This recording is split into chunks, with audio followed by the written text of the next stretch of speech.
Recently, I watched a video by Tim Cain, the creator of Fallout and the Fallout series, and he touched on a few things. It was a video titled "Do Devs Know What Gamers Want?" And he touched on quite a few things there on how ultimately, at the end of the day, devs don't, and developers, they know what gamers don't want, but they don't know what they want. And so I wanted to kind of elaborate a bit from the perspective of someone like myself who's the gamer that is asking that same question of, do devs know what gamers want? But I wanted to take it on a different of a spin here, and I do agree with a lot of his video, and I loved his video, and I thought it was really good. But I think that there's ultimately a fundamental issue with the question in the first place. So I want to look at a couple things that kind of points to, I think, what gamers are actually looking for and what we're looking for from developers and from the games that we're playing. And I think that's going to be hopefully something that developers can take a look at and look to in the future. And I think that a lot of the things that I'm going to say are reasons that previous games have done extremely well in the past.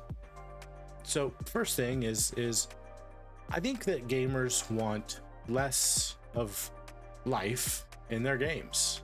And what I would mean by that effectively is that I think that the gamers don't want to feel like they're constantly being taught a lesson, or they're constantly being told how to think or what to do or how they should believe, or being shoved a ideology in some sort. It's not just about the ideologies or anything. It's that not everything needs to be a lesson. And sometimes it might be a very good lesson. Not everything needs to be a lesson. Sometimes we just want things to be fun. We want things to be enjoyable. We want to relax. We don't want to be taught something.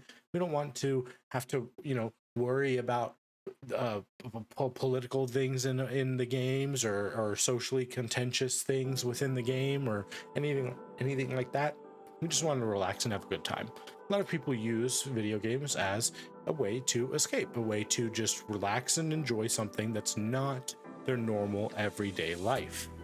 And so the biggest thing is when you have developers that are trying to push forward different agendas that they may believe in, or trying to write stories that hint at these greater aspects of lessons and things like that, it makes it very difficult to want to enjoy that game, because you get those kinds of things every single day throughout normal life.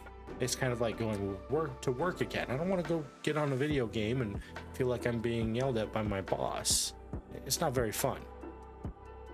I think another huge thing is, I think that at the end of the day, it's not our job as the gamers and as consumers to tell you how to do yours.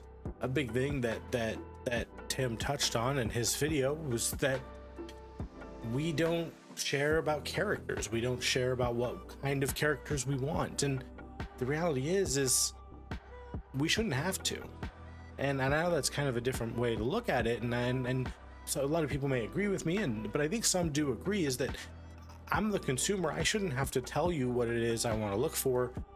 As someone who's trying to sell me something, you should be able to sell me that based on what it is just in the first place. You should make something that's worthy of being sold. And that's the problem, I think, today, is that there's a lot of these games that aren't worthy of being sold because they're too bogged down by QA teams or testing groups or social media advice, effectively. I don't know why it seems like developers are going to Reddit to figure out what they're going to do to make their next game, because it's like every single game that comes out now has to have some sort of agenda tied to it, or some sort of bigger picture thing that you have to learn with it in the game, and it's exhausting. It's exhausting. There's certain things that, like, I've engaged in recently. I was playing Warframe, and Warframe has a mission called Chains of Horror, and it's one of my favorite missions I've done in the game. It's goes into more of a horror aspect of the game. And if you've ever played Warframe, you know how fast and fluidly you move through the entire game. But this mission shuts the lights off inside the ships that you're in and slows everything down, and you kind of take it a lot slower, and it's a lot more horror based and everything like that. And what's crazy is you start learning more about the characters of the mission and things like that, and you learn one struggles a little bit more with social cues and things along those lines. And effectively the game doesn't directly tell you, but the mission, at the end of the day, one of the main characters within the mission that you engage with is autistic and has a lot of troubles with social interactions and understanding social emotions and things along those lines. And it's a beautifully amazing mission that they've done. And it's one of those things, though, where you wouldn't directly know that that's the case if you didn't maybe have prior interaction with people that were autistic, or that if you weren't told. But for the people that knew and could pick up on it, it was really cool to see. And for the people that couldn't, it was just a really fun mission and really engaging and enjoyable mission to play through. Because it was natural. Why is it that everything is so unnatural? It's like developers have these story writers that are writing these could be amazing stories. They bring in a consultant or something along those lines, and then all of a sudden they have to add or take away and adjust and change. It's like, oh, but what does this mean? And what does this mean? And did you try to teach them this? Does it need to be this kind of lesson? It's just really annoying. And it ruins those good stories, what could be amazingly cool stories. And I think that happens so often. And at the end of the day, it's like, well, we don't know what gamers want. We don't know what they're going to do. We think that this is going to work. And it's like, well, why do you think that that's going to work? You know, well, it took maybe, you can try 1 or 2 times, different things like that. I think it's fair for developers to try new things. That's completely fine. But when it doesn't work, why keep doing it? And I think that's kind of the problem that we're in nowadays, is that they keep doing it. People or developers keep making these games, and sometimes it's multiple games from the same developer that are trying to teach me social messages, or trying to tell me how I should think or live or what I should believe in. And it's really, really annoying.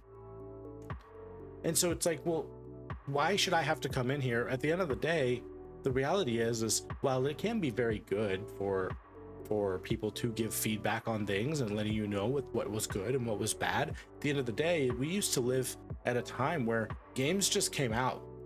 There wasn't betas, there wasn't early accesses, there wasn't anything like that.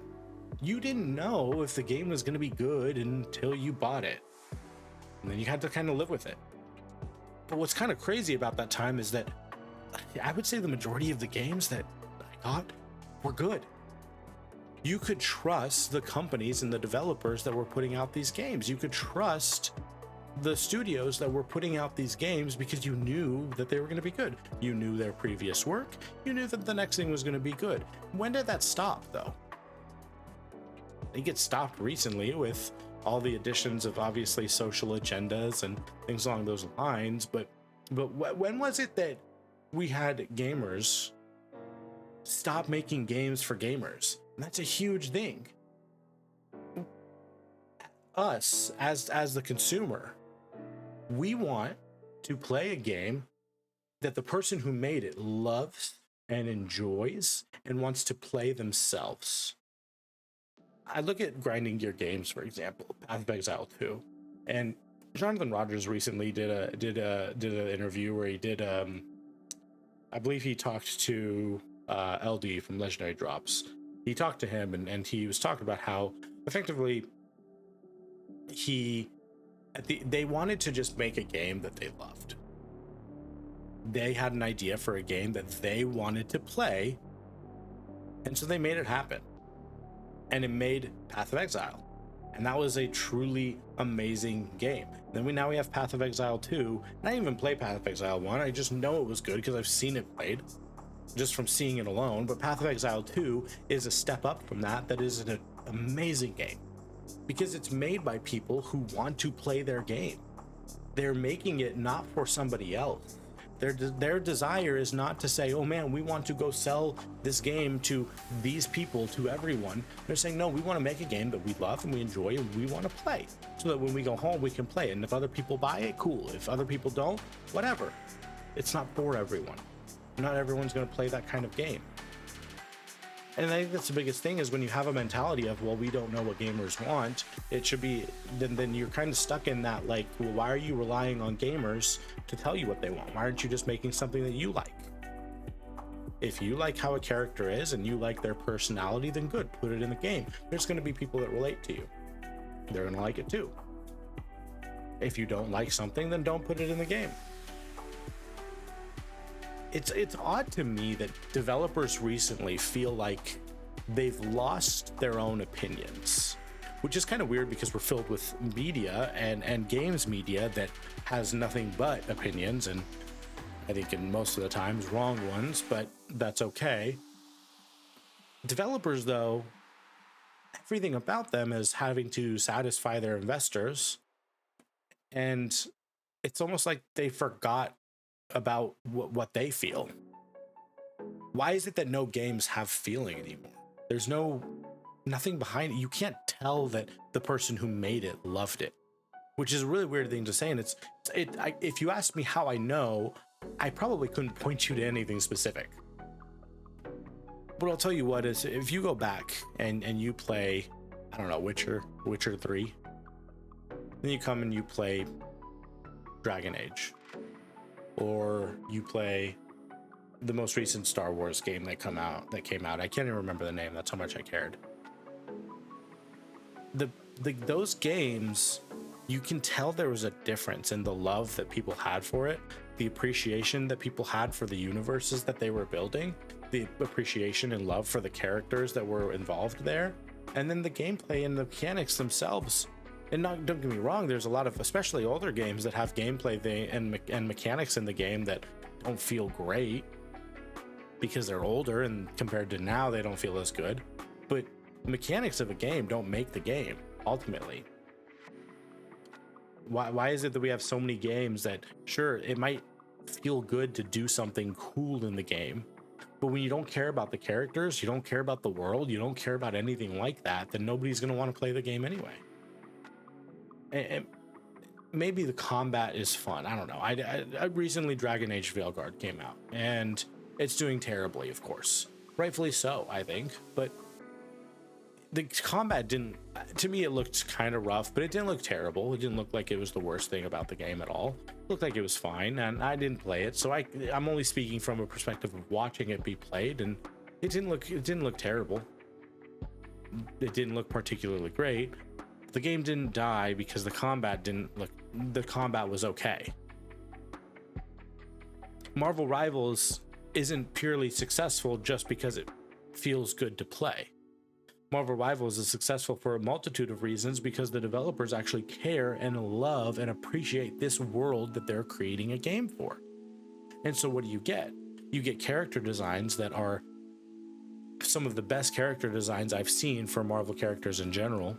You get backstory and pages of the and lore of these characters that came directly from the source of the comics that you know is accurate. You're getting voice lines and interactions between the characters that come from the source of the comics and is accurate. You're getting a level of appreciation and love, like I keep saying, for these things, because the developers made the game that they loved. I don't like the idea that I'm being told as a consumer that I need to be the one to effectively deliver myself the game. It's like, well, okay, so tell you what, if you're going to tell me that I need to tell you what I like and what I want in a game, then hire me in the studio. I'll sit down with a bunch of people at a table. I'll tell you exactly the kind of game I want, and then you go make it. That should be a paid position. I shouldn't have to pay you money to play a game that you're telling me I need to figure out for you. Or I could just go make my own game at that point. And I mean, the reality of how many people are actually going to do something along those lines is low, and maybe it should be more, to be honest. We need some more creativity that's outside, that's more indie and independent. But still, either way, my job is not to tell you what it is I want to buy. Your job is to sell me something that I didn't know I needed or didn't know I wanted. There's so many games that are actually doing that. Recently, I just saw the trailer for Doom: The Dark Ages, and my word, does that game look freaking cool. Flying a dragon that's mounted with a turret or a Gatling gun, a huge mech that makes you feel like you're in Pacific Rim. I mean, come on. The game is cool. And I didn't think about having a giant mech in Doom. I didn't think about having a dragon that I could fly around with a Gatling gun on it. No.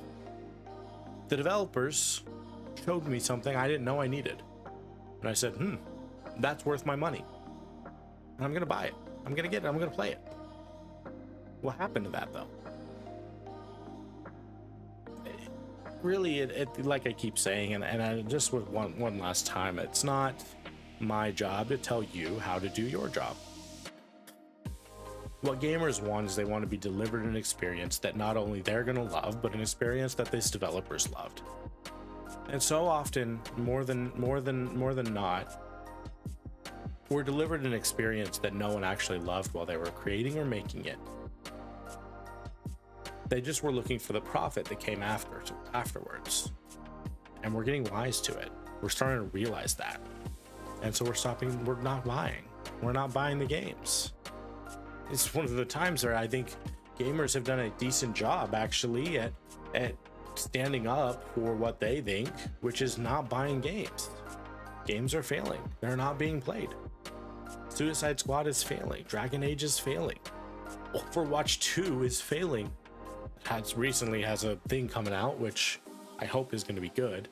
A State of Overwatch or something that they're doing, which I hope that it's going to be good, and I hope that they're going to bring more. But at the end of the day, too, why go play Overwatch when I like Captain America and I could go be him in the same game that arguably feels better? I don't know. But I encourage you all to check out Tim Cain's video.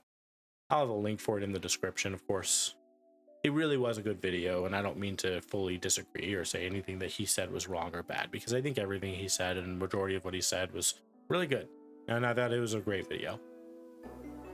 But I think the developers just need to get out of that mindset and stop asking what it is we want and ask themselves what they want to make. And we'll play it. And maybe I won't.